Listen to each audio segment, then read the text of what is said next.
NEC fans, we're back for another NEC on the Run podcast. My name is Ron Ratner with the Northeast Conference. I'm joined by Ryan Peters, who you can find on X at Pioneer_Pride. Ryan, we've rounded the halfway point, 5 weeks down, four to go. We had a huge game on Saturday between Merrimack and Central. I want to lead off with that. Merrimack gets the big win at home in front of 2,000 fans at Lola Arena, game that went right down to the wire.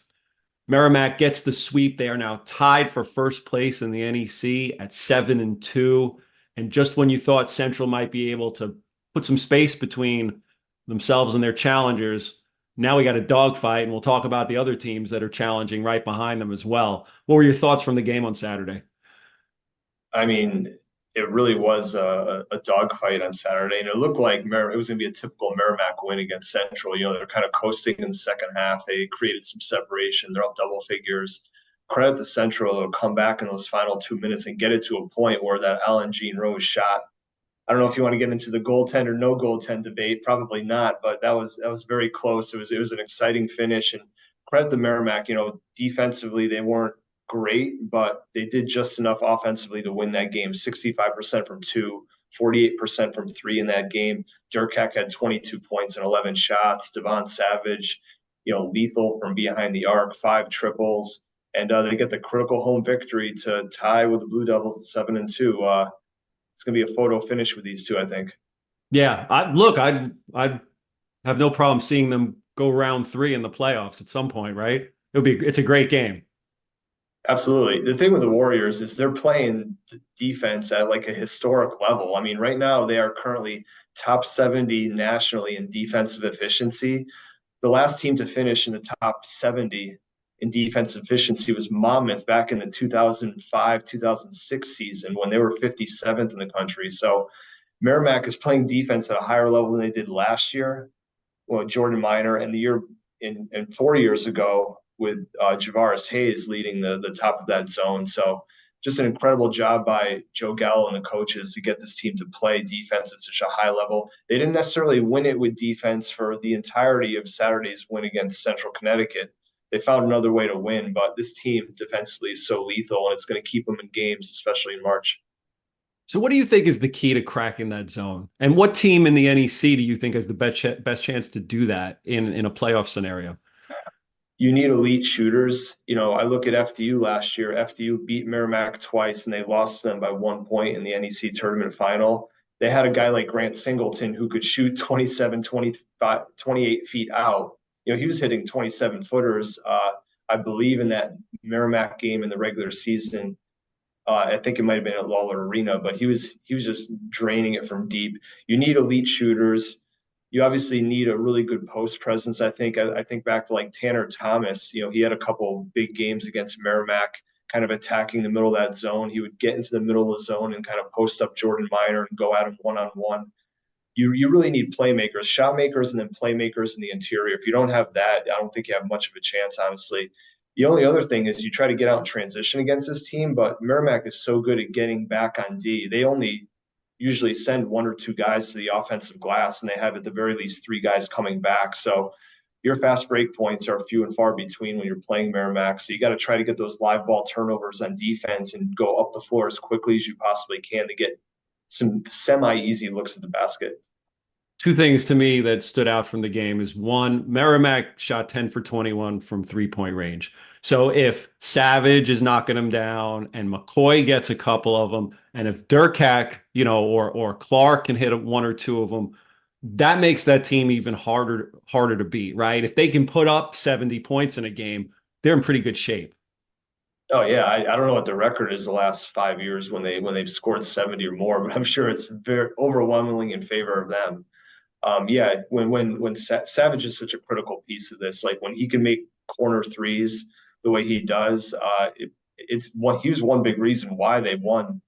They went on that winning streak at the end of last year is because he was making corner threes and just he was so proficient from behind the arc and stretching out that defense to leave guys like Jordan Miner more room to operate on offense. So Yeah, if they can make three-pointers, they're very difficult to beat. And teams got to look at taking away their three-point attempts at the very least and try to force them to go off the dribble a little bit and create inside the arc. One thing that stood out for me to Central's benefit was 11 offensive rebounds in that game. They controlled the offensive board, had a number of second chance points throughout the game. Is that something that you would have anticipated coming in? Yeah, because Merrimack's a poor rebounding team. They don't necessarily choose to put an emphasis on rebounding. So yeah, offensive rebounds will be there against that zone, and with Kellen Amos and Jaden Brown and AJR. I mean, those guys are great on the offensive glass. They'll definitely attack it, especially Jaden Brown. He's having a really good junior season for Pat Sellers. So yeah, that's one way to do it is you try to get your second chance points against Merrimack because the other points, the fast break points, the easy looks at three are very hard to come by. Merrimack just a fascinating team to me because every team that plays them, it's just such a unique matchup to go up against them. So I love talking about them, watching them. There's something different that you don't see around the country. And look, they've had success, and you can't quibble with winning a championship and now being one of the favorites to do as well, tied for first place at this point. Let's talk about another team that's right in the mix now. Sacred Heart comes off a sweep. Weren't easy wins this week at home, No. beating Stonehill and Lemoyne. But you know what? They got the 2 dubs, 6-3 now, just a game out. Yeah, home cooking is what they needed. They've been very good at home. They've actually won their last 7 home games dating back to the non-conference season. So for them to pull off the victory against Stonehill and Lemoyne and keep themselves in this race, look, they have to beat Central Connecticut on Thursday. If they don't have a chance at first place for the regular season. But now they have their opportunity. And the encouraging sign for Anthony Latina is he's gotten different guys to contribute at different times. So on Thursday it was Joey Riley with 22 points and Brendan McGuire with 16 points and 11 assists, and Sacred Heart going on a 19-2 run, spurred by those two guys, which gave them enough separation to win. And then Saturday it was Nico Gillette and Raheem Solomon coming out of nowhere. That pair combined to score 45 points. Solomon was he couldn't miss from deeps, a 5 of 6. He had 23 points, 7 rebounds. McGuire again 10 dimes. Brendan McGuire is the key to this offense. When he's playing well, Yep. they're just so much better. When you have a big facilitator like McGuire who can rebound the ball, he's got a high IQ. When he's not turning the ball over and he's dropping 10, 11 dimes in a game, Sacred Heart's offense is just that much more efficient. When he's had some poor games, particularly against Merrimack, and I don't want to pick on McGuire. There were other reasons why they lost that game, but I don't believe he had an assist, and he had like 5 turnovers in that loss at Merrimack earlier in the year, and the Sacred Heart offense kind of sputtered. If McGuire is playing really well, and he did this past week, that Sacred Heart offense is exciting, and they're certainly dangerous for the rest of the league. Yeah, I agree with that. McGuire had 21 assists and 2 turnovers over the 2 games, which is that's a recipe for success right there. Yeah. And one of the stats that I looked up was last time we had a player go back-to-back 10 assist game, you have to go back 5 years to Javaris Hayes. So it's not something that happens all that often.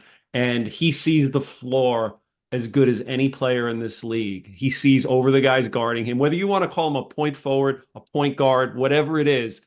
He's a 6'7" player with the ball in his hands all the time who spots the cutters, spots the 3-point shooters. And if you have Raheem Solomon, what you said earlier, if he's going to knock down threes like that, and Joey Riley's going to get them, that suddenly makes them even more dangerous without even talking about Nico Gillette.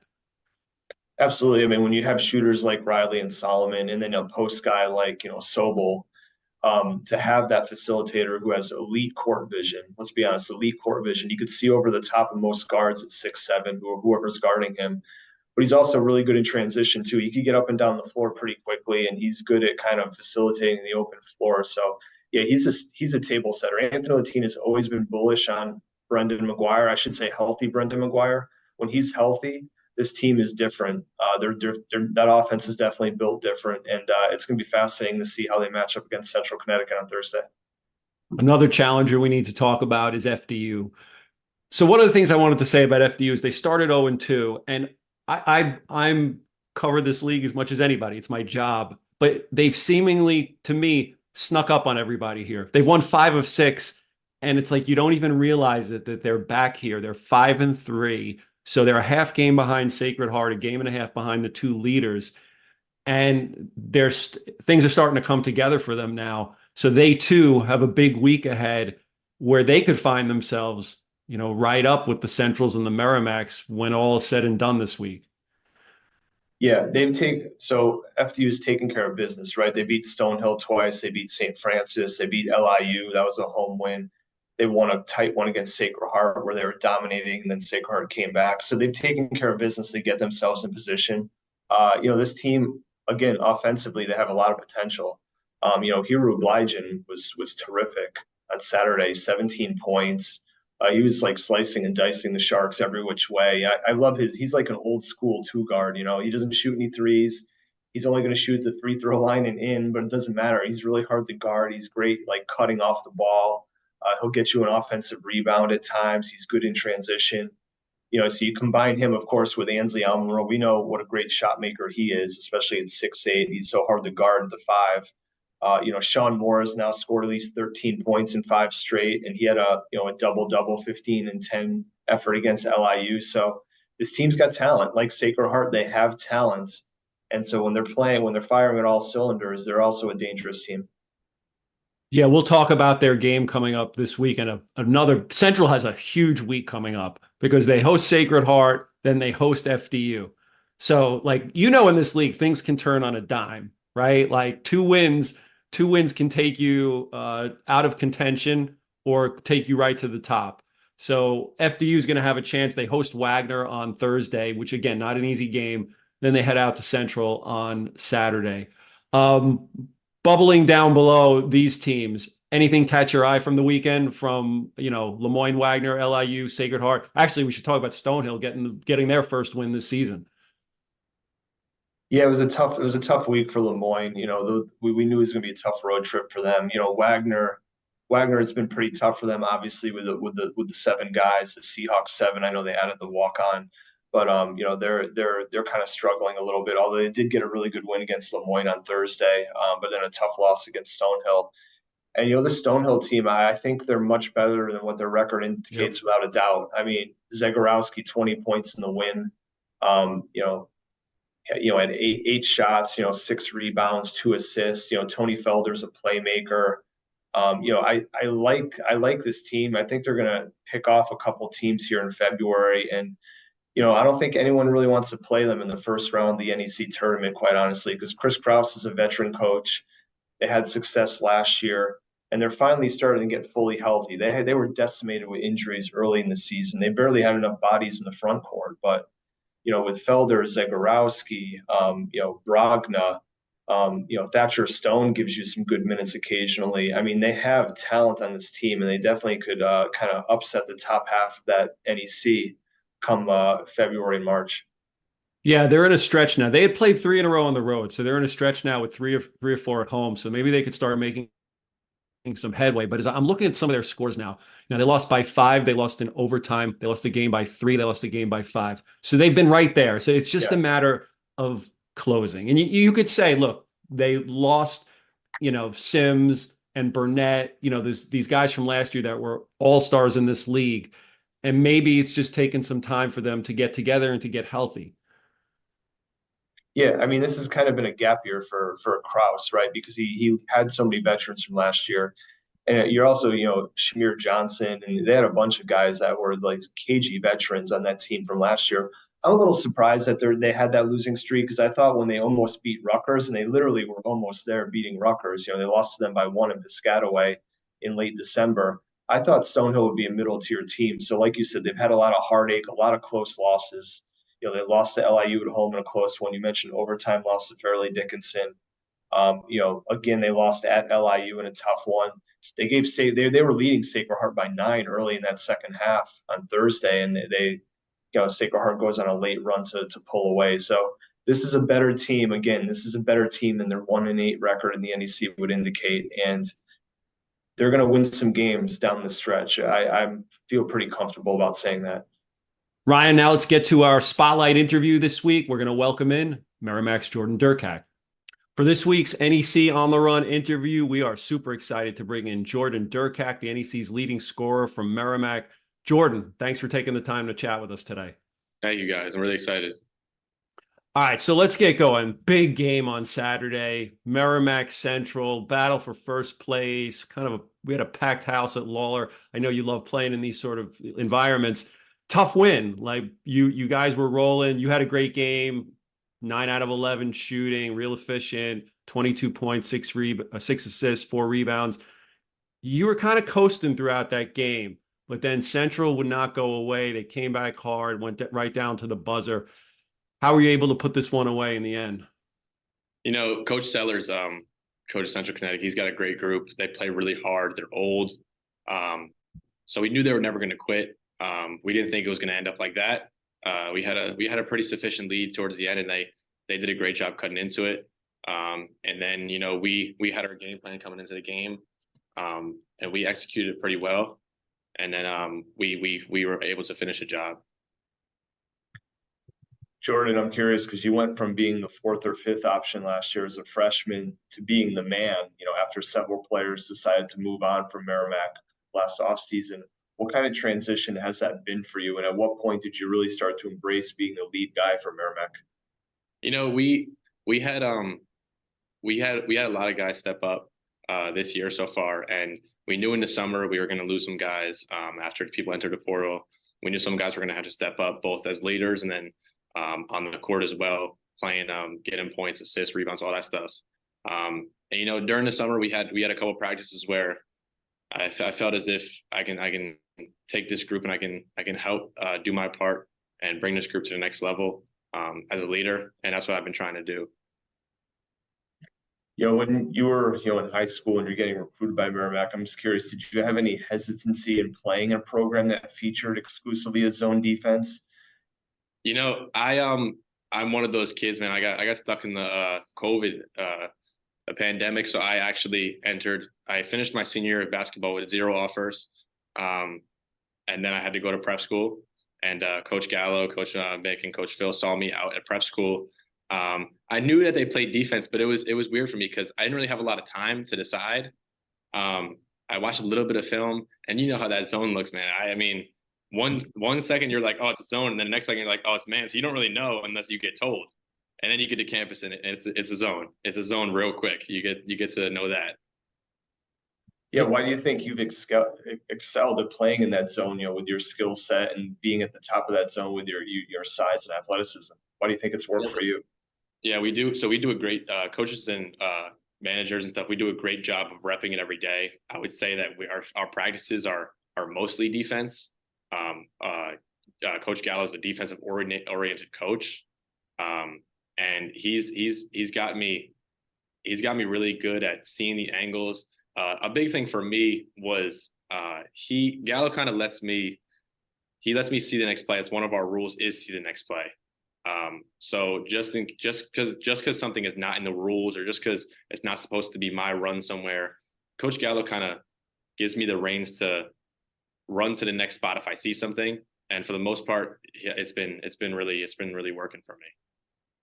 Hey, Jordan, what's the learning curve on that zone when you come in as a freshman? How hard is that? When do you feel comfortable in that system?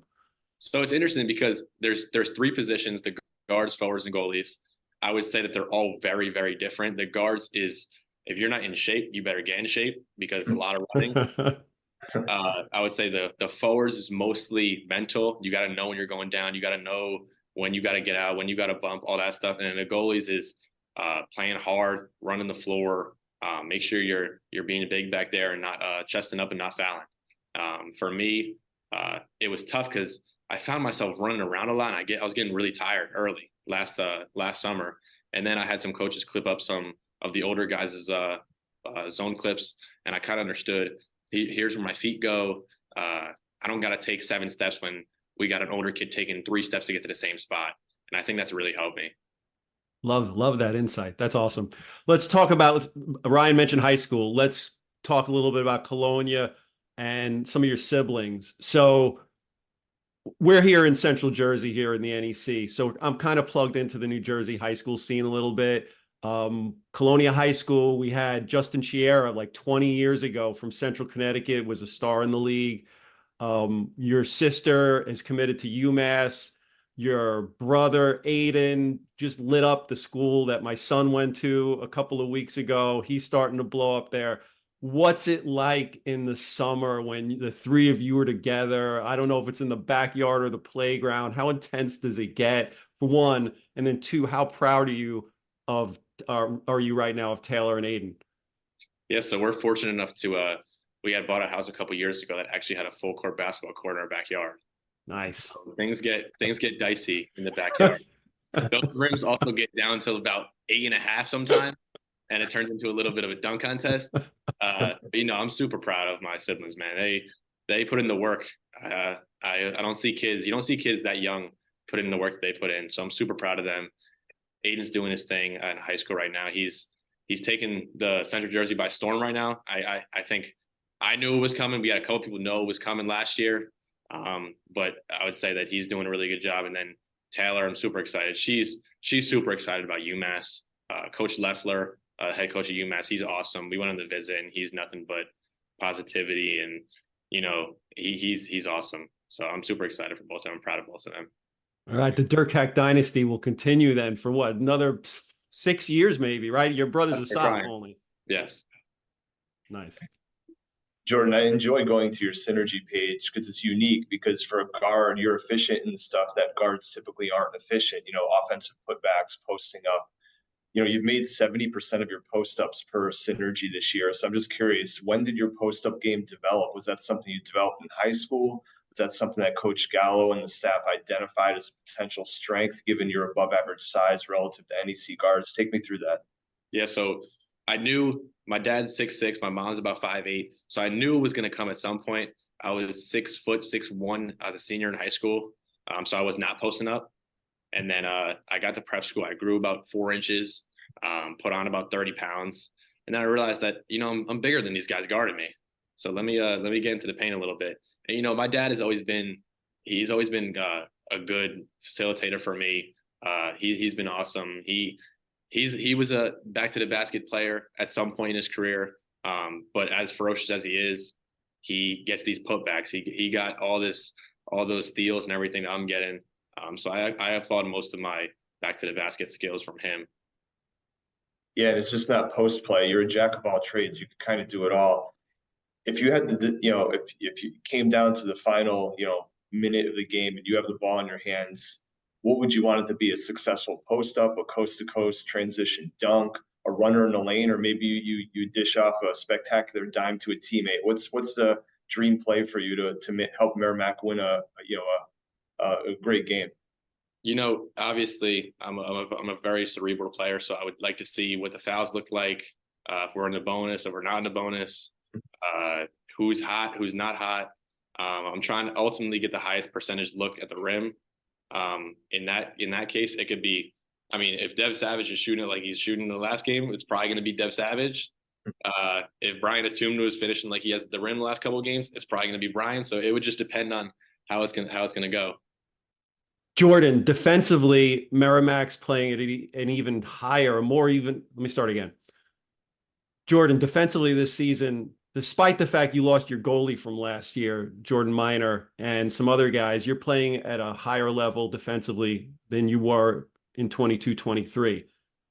How did you get to that point so quick with all these new faces? We have a lot of guys that have came in. They've done a great job of accepting roles defensively. It's not a defense where if one person messes up, we'll be fine. It's very obvious if someone messes up, and Gallo has made that very important to us.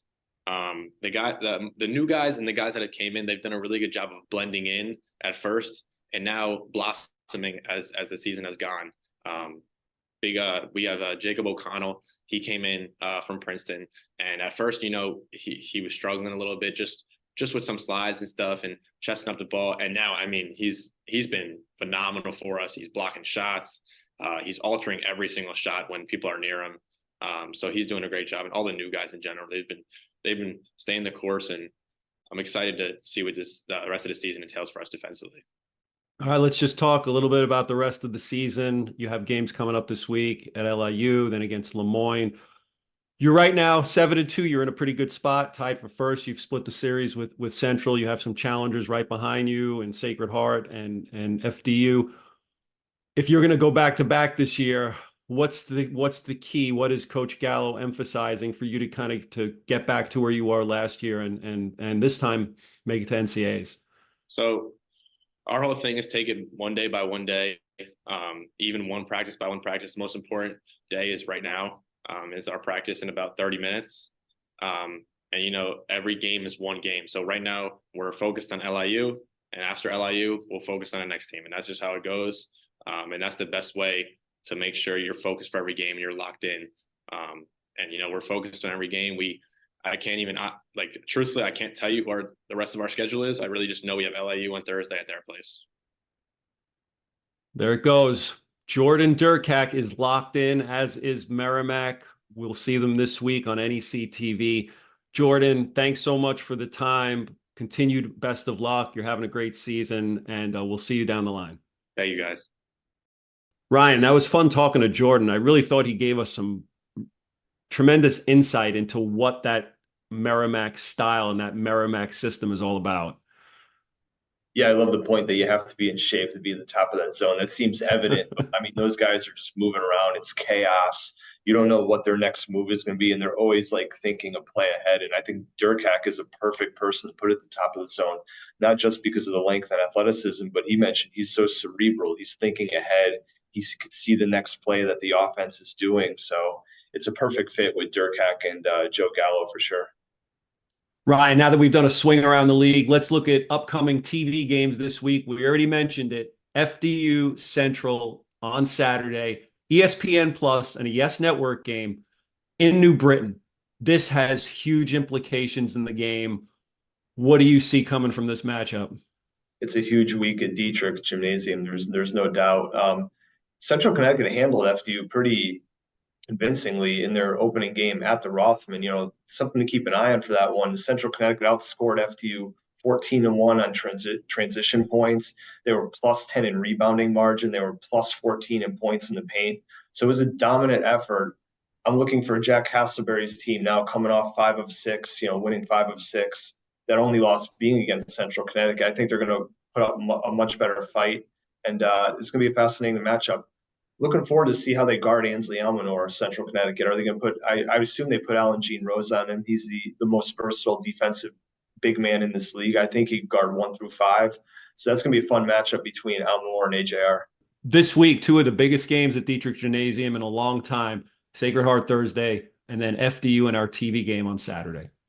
In the second game of a TV doubleheader on Saturday, it's Lemoyne visiting its old NE10 rival Merrimack at 3 p.m. on ESPN Plus. Yeah, this will be a fascinating one too. Merrimack took care of business at Lemoyne earlier in the year. Merrimack was running away with that game. It's actually similar to Merrimack Central Connecticut on Saturday. Merrimack was running away with that game. Lemoyne had a late surge, got it close, got it to a respectable deficit, and ended up losing, unfortunately. Lemoyne, they're going through a tough road stretch right now. They drop games at Wagner, at Sacred Heart. So knocking off Merrimack's not going to be easy, but Merrimack really has to focus on Luke Sutherland. He's been fantastic. 47 points, 10 rebounds in his last 2 games, and just watching him live against Wagner, he could make a shot anywhere on the floor. It's pretty impressive. He could do a step back, he could do a side step. He's got a mid-range game. He's very good from three-point land. He could even step back and take a 3 from 2 feet behind the arc.